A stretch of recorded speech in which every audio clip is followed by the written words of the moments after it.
So welcome back to day 2, everybody. Nothing ever gets done in a day, does it?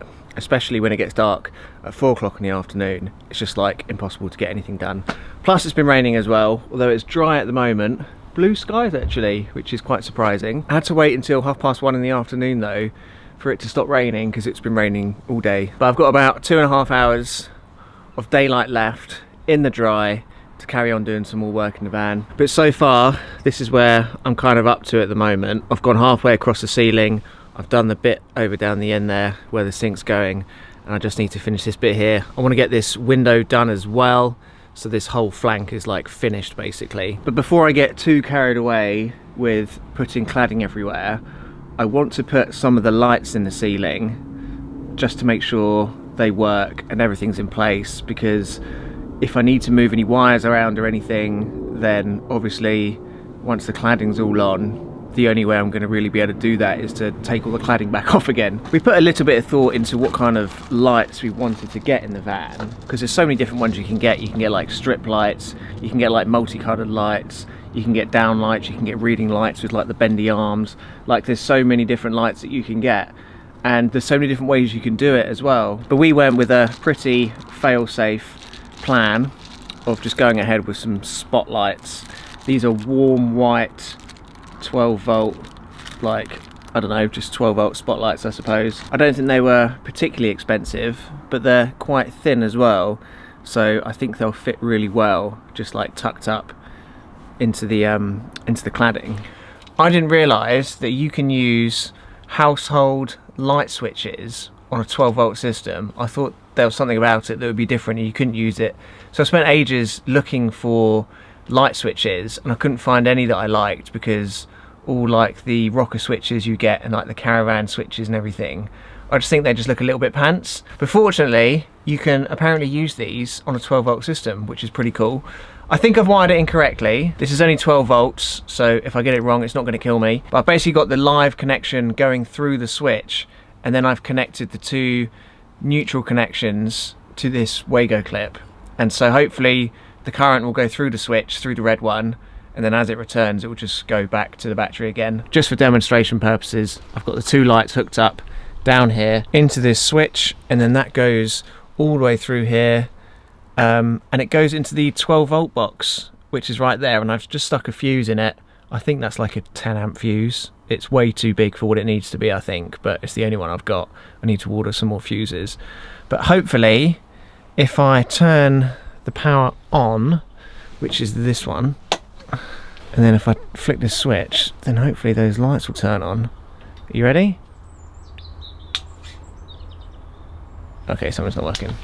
Okay, so I had that wired up slightly wrong. I thought the L1 and the L2 at the top there were the 2 power input and outputs, if that makes sense, like the switch, and then the COM at the bottom was just like the common, which was the negative, which I left. But it turns out that I need to have the supply going into the COM, and then the cable to the lights coming out of, well, either the L1 or the L2 I think, and then I've got the 2 negative cables connecting that Wago clip. So now I've got it all plugged in. I blew about 3 fuses trying to figure out what was going wrong, and I just wired it wrong. But if I turn this switch on now, ta-da! We've got power and we've got lighting. So yeah, you can use a household switch on a 12 volt system. Just make sure you wire it correctly, otherwise you'll be blowing loads of fuses, and that's obviously a problem. But yeah, quite excited about that because I didn't want any of the other switches, and that'll match all the sockets and it'll look quite tidy. So it's been around about 4 days, I think, 4 or 5 days since I last picked the camera up. I've been waiting for a delivery of more cladding because I ran out of cladding, so I couldn't do any more. And because it's been Christmas and New Year and there's been bank holidays everywhere, I haven't been able to get any deliveries out. But fortunately, the rest of the cladding arrived yesterday afternoon. Well, I think I still might need a little bit more, but the majority of the cladding that I need arrived yesterday afternoon, so I can finally carry on with getting these walls done. I have been very busy though, and for the last 4 days I've been in the van every single day, pretty much all day long, just trying to get as much done as I can because we're planning on going away at the end of next week, so I really need to get a move on. And because I haven't been filming any of it, I feel like I've managed to get so much done in 4 days, as opposed to having to move the camera around the van all the time. And yeah, it just like, it's so much quicker when you're not filming it. One of the first things you'll notice is that I've started putting in the shower cubicle, the bathroom, where the toilet and the shower is going. I've also got all the lights in, so I've got these ones just kind of like pushed up into the ceiling. The main ones, I've got one there, one around the back, and then I've got these ones at the back where the bed's going, the touch ones. I've also done the prep work on the window frames, so this was a bit fiddly doing this, but what I basically did is I kind of put a frame around where the window frame's going to be. So these were here already anyway, because this was part of the wall, but I put one across the top and I kind of moved them around a little bit to try and make it square. And then I got another bit of batten on the outside wall, the outside of the van, this bit over here, and then I cut that for length and then just put these bits in between it, so that that's pretty solid. And although it's not fixed to the outside of the van, I mean that's not really going anywhere. And then the top and the bottom, I just screwed some cladding in just to give it a finish.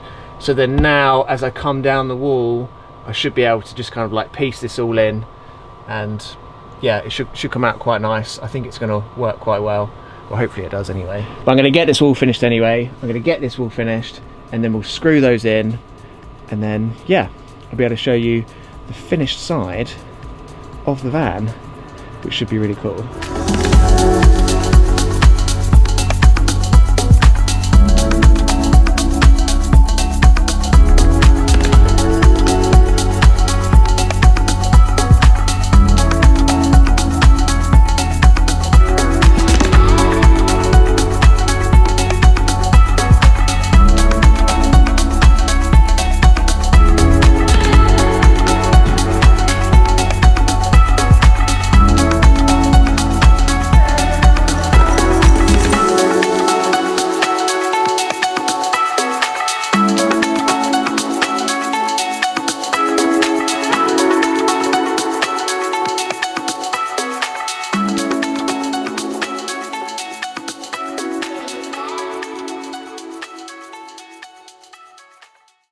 This took me so long to make.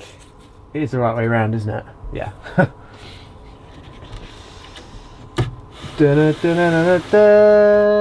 Bing! Look at that.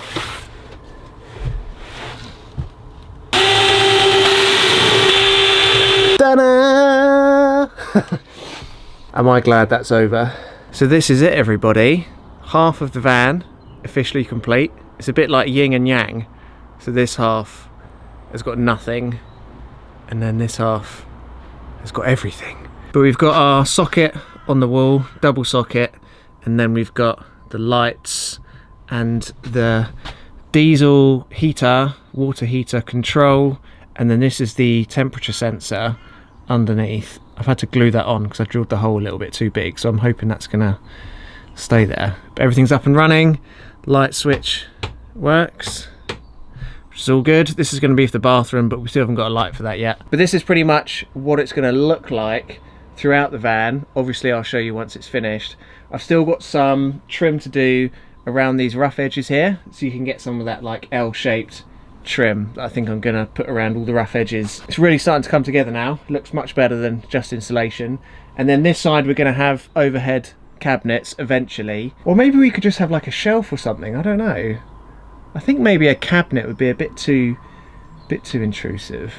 I don't know. We're going to have something here anyway, because this is going to be where we keep all our clothes and everything. Next week, I'm going to focus on getting the appliances in, so make sure you come back for that. But I really hope you enjoyed this video anyway. Give it a massive thumbs up if you did. We'll catch you guys in the next one, so until then, have a safe drive, stay alive, have a lovely day, don't spill anything, and we'll see you next time.